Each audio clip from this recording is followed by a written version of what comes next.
ਦੋਸਤੋ ਕੀ ਹਾਲ ਚਾਲ ਹੈ ਜਨਾਬ। ਤੁਸੀਂ ਵੇਖਦੇ ਪਏ ਗੁਲਾਮ ਅਹਿਮਦ ਟੀਵੀ ਤੇ ਮੈਂ ਤੁਹਾਡਾ ਮੇਜ਼ਬਾਨ ਹਾਜੀ ਗੁਲਾਮ ਅਹਿਮਦ। ਦੋਸਤੋ ਸਭ ਤੋਂ ਪਹਿਲੇ ਆਪਣੇ ਚੈਨਲ ਨੂੰ ਕਰਨਾ ਸਬਸਕ੍ਰਾਈਬ ਤੇ ਨਾਲ ਲੱਗੇ ਬੈਲ ਆਈਕਨ ਨੂੰ ਕਰਨਾ ਕਲਿੱਕ ਤਾਂ ਕਿ ਸਾਡੀ ਅੱਛੀ ਤੇ ਨਵੀਂ ਵੀਡੀਓ ਦਾ ਨੋਟੀਫਿਕੇਸ਼ਨ ਹਮੇਸ਼ਾ ਹੀ ਤਰ੍ਹਾਂ ਵੀਰਾਂ ਭਰਾਵਾਂ ਨੂੰ ਮਿਲਦਾ ਰਹੇ। ਸਭ ਤੋਂ ਪਹਿਲੇ ਅੱਜ ਜਨਾਬ ਦੂਸਰਾ ਸੂਈ ਸੋਈ ਮੱਝ ਬਾਕੀ ਜਨਾਬ ਪਿਓਰ ਨੀਲੀ ਅੱਲਾ ਦੇ ਫਜ਼ਲੋ ਕਰਮ ਨਾਲ ਨੀਲੀ ਦੇ ਆਰ ਪਾਰ ਪੂਰੇ ਮਾਸ਼ਾਅੱਲਾ। बाकी लिबास माशाल्लाह भरावां दी नजर है। थन माशाल्लाह लाटू वाला दोहरा थन लग्या माशाल्लाह ते चौ नुकरां ते लाई खड़ी है। बाकी मझ दा कद चंगा लाम चंगी एक हड्डी खुदा पुट्ठा खुला अल्लाह दे फजलो करम नाल कन्नी विलायत ते कन्न माशाल्लाह जिवें छज हुंदे ने निक्की निक्की सिंगी। बाकी धुन्नी कौड़ी दा निशान कोई नहीं। मेरा कैमरामैन अपने कैमरे की नजर नाल भरावां नूं तसल्ली करवा रहा है। बाकी भरावां ने तसल्ली कर लेनी है अल्लाह दे फजलो करम नाल।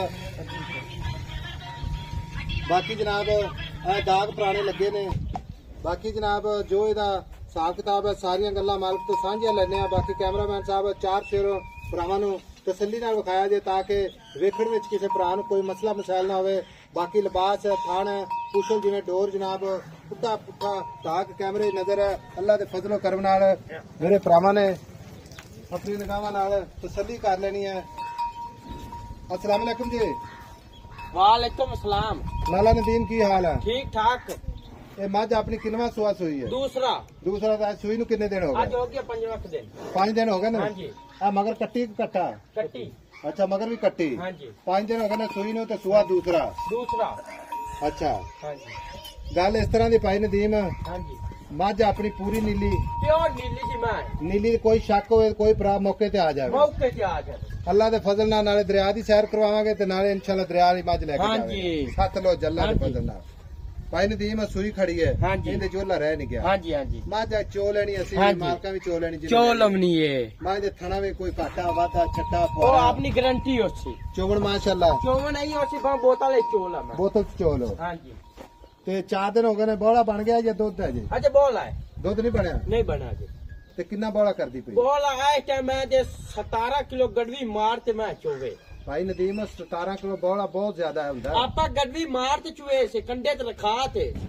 कोई बंदा बयाना करा देवे 2-3 चुआइयां कर लेवे 5 चुआइयां करे 5 2-3 नहीं करे ने आप मैं। अच्छा। हाँ जी पक्की गल है? पक्की गल लो लंगी नहीं आधा किलो गट्टे तो मैं मुफ्त दे से आपा। अच्छा हाँ जी 17 किलो ते। 17 किलो तो बाकी दूध ते कितना दूध करेगी? दो ते मैं करसी 21-22 किलो मैं दो ठंडा करसी मैं। ठंडा कर सी? हाँ जी। ये अपनी घर दी मां घर दी मैं है अपनी। ते पहले सुए कितना पहले सुबह मैं कतरे कोई 14-15 किलो मैं करते रही दो टाइम दो टाइम बच्चे छड़ के? बच्चे छाड़ के। अच्छा हाँ जी हुन मैं देखना 17 किलो के तेरे में 10 हाँ है वो जी। गड़वी मारते चोमी तसल्ली करके ले जाइए। तसल्ली काटते कंडे ते रखते। भाई नदीम गल इस तरह दी है हाँ जी जिन्हें भी जानी ना हाँ जी जिस बंदे दे मुकदरा च होई हाँ जी, हाँ जी। लेनी ओने वे ठीक ओने है लेनी है। लेकिन प्यार मोहब्बत वाला मुल्क करें जिथे आपे नु बेच सकिए। मोल तो मैं लोगों को करने 9 लाख ही मंगने 10 ही मंगने फाइनल मैं आप 8 लाख दीजिए। फाइनल 8 लाख दी हाँ जी ਇਹਦੇ ਵਿੱਚ ਕੋਈ ਪਿਆਰ ਮੁਹੱਬਤ यार बस काटते 5-10 काटते तेरे को मैं मोल मंगा। ਭਾਈ ਨਦੀਮ 8 ਲੱਖ ਦੀ ਮੱਝ ਹੈ ਤੇ 5-7 ਪਿਆਰ ਮੁਹੱਬਤ ਇੱਕੇ ਵਾਰੀ ਕਾਹਦੇ ਮੈਂ ਐਸਾ ਵੇਦੋ ਆਪਾਂ ਕੱਟ क्या दे 7,80,000 ਦੀ ਮੈਂ ਲੈ ਦੇ 7 ਲੱਖ ਤੇ 80,000 ਦੀ 80,000 ਛੱਟਾ ਫਾਰਾ ਵਾਧਾ ਘਾਟਾ ਆਪਣੀ ਗਾਰੰਟੀ ਹੋ ਇਹ ਸੇ ਜਿਹੜਾ ਦੁੱਧ ਦੱਸੀ ਜਾਣਾ ਅਗਰ ਇਸ ਤੋਂ ਘੱਟ ਹੈ अपनी गारंटी तो डबल गड्डी का पैसे? किराया जैसे डबल पैसे मैं दे से अच्छा, मैं इन्हें मान कैडी कर- वे कितनी मगरू पाई हड्डी में आज वे कितनी मैं कितनी 15-16 किलो मक्खन खाता होया। ਅੱਛਾ ਤੈਨੂੰ ਇੰਨਾ ਹੀ ਮਾਨ 17 ਕਿਲੋ ਕਰ ਦਿੱਤੀ हर सी इंशाल्लाह मैं चौंदा रही गड्डी नाल मैं महीना होनी दुध मैं देखो। अच्छा हाँ जी ਮਾਸ਼ਾਅੱਲਾ ਇਹ ਹੁਣ ਕਿੰਨੇ ਦੱਸੇ ਪੈਸੇ ਆਖਰੀ ਫਾਸਟ? आखिरी मैं 7,80,000 7 ਲੱਖ 80,000 ਦੀ ਮਗਰ ਕੱਟੀ मगर ਖਾਣਾ ਦੀ ਗਾਰੰਟੀ गारंटी ਨੰਬਰ ਹੁੰਦਾ ਜਨਾਬ 0348 067 84 68 ਮਿਲਾਂਗੇ ਅਗਲੀ ਵੀਡੀਓ ਨਾਲ। ਅੱਲਾ ਨਿਗਹਿਬਾਨ ਪਾਕਿਸਤਾਨ ਜ਼ਿੰਦਾਬਾਦ।